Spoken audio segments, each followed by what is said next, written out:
guys, welcome to my channel Biology Belief. So today we will start the chapter 15, Biodiversity and Conservation. So today's topic is the importance of species diversity to the ecosystem, and the second topic is loss of biodiversity. And I already completed the previous topics such as species area relationship and others such like that. If you are not seeing my video, you can go through my video and see for better understanding. So our today's topic is the importance of species diversity in the ecosystem. So coming to the NCERT. Does the number of species in a community really matter to the functioning of ecosystem?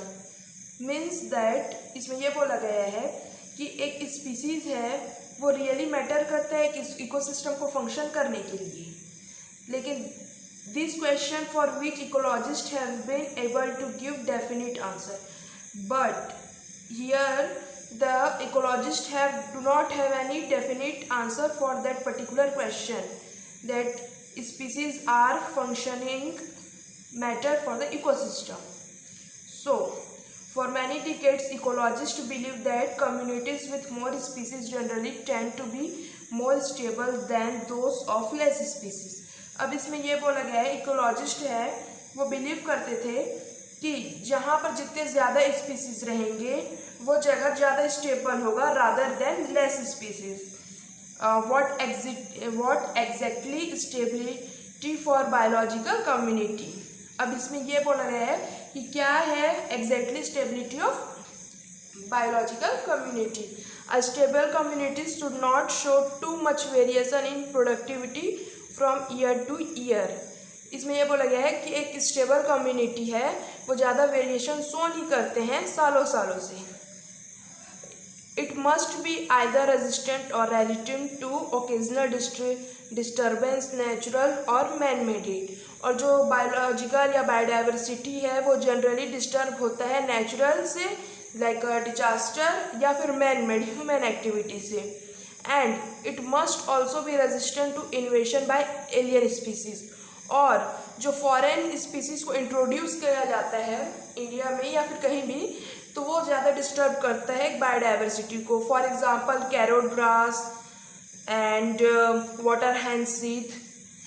We don't know how this attribute are linked to species richness in the community, but David Tillman's long-term ecosystem experiment using outdoor plots provides some tentative answer. Tillman found that plots with more species showed last year-to-year variation in total biomass.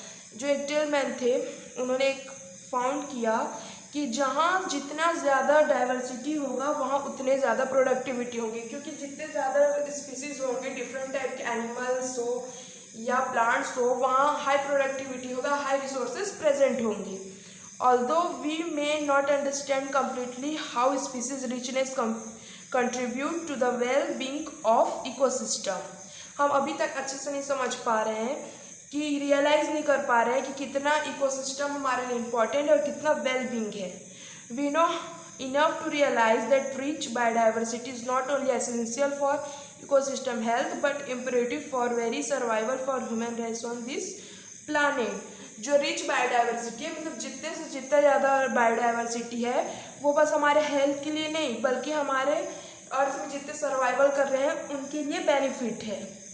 On might ask, does it really matter to us if few species become extinct?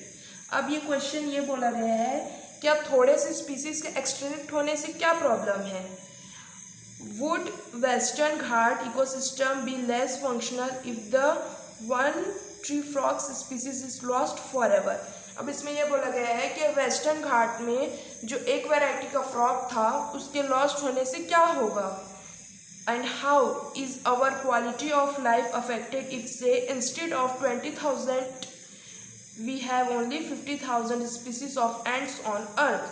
अब इसमें ये question पूछा गया है कि क्या affect होगा अगर 20,000 स्पीसीज के अलावा अगर 10,000 स्पीसीज एंट के बच रहे अर्थ में.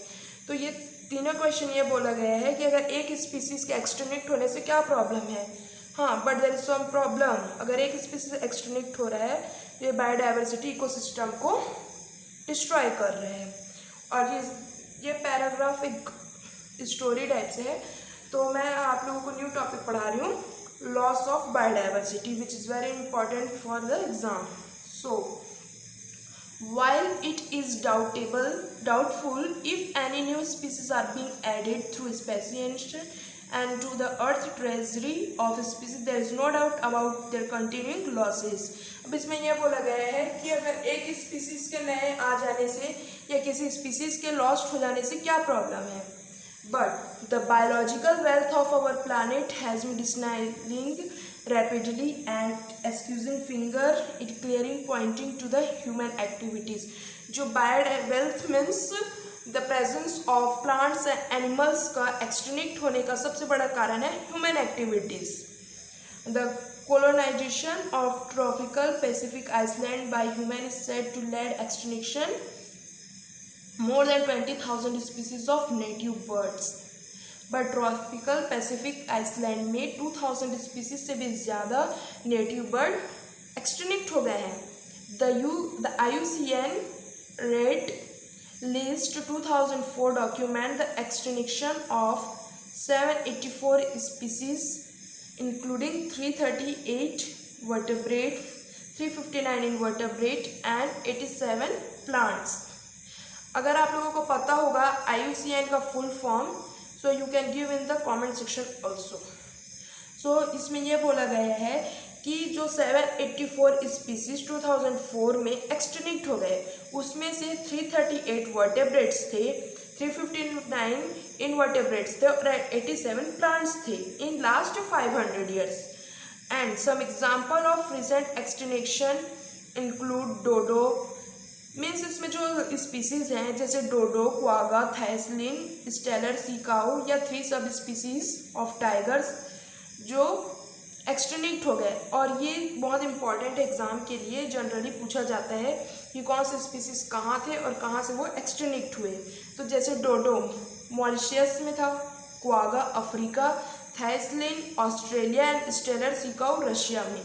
और ये जो इम्पॉर्टेंट है एग्जाम में पूछा जाता है कि कौन से स्पीसीज सब स्पीसीज है टाइगर का, तो वो है Bali, Javan and Caspian. The last 20 year alone have witness disappearance of 27 species. और 20 ईयर्स में हुआ कि 27 स्पीसीज है वो डिसअपियर हो गए. Careful analysis of records so that extinction across taxa are not random. Means जो स्पीसीज का एक्सटिंक्शन होना रैंडम नहीं था, जनरली कभी भी ज़्यादा भी हो जाता था. Some group like amphibian appear to be more vulnerable to extinction. लेकिन कई ग्रुप के जो एम्फीबियन थे वो ज़्यादा पाया गया कि वो ज़्यादा एक्सटिंक्ट होते जाते थे, ज़्यादा जल्दी वो ख़त्म होते जाते थे इस वर्ल्ड से.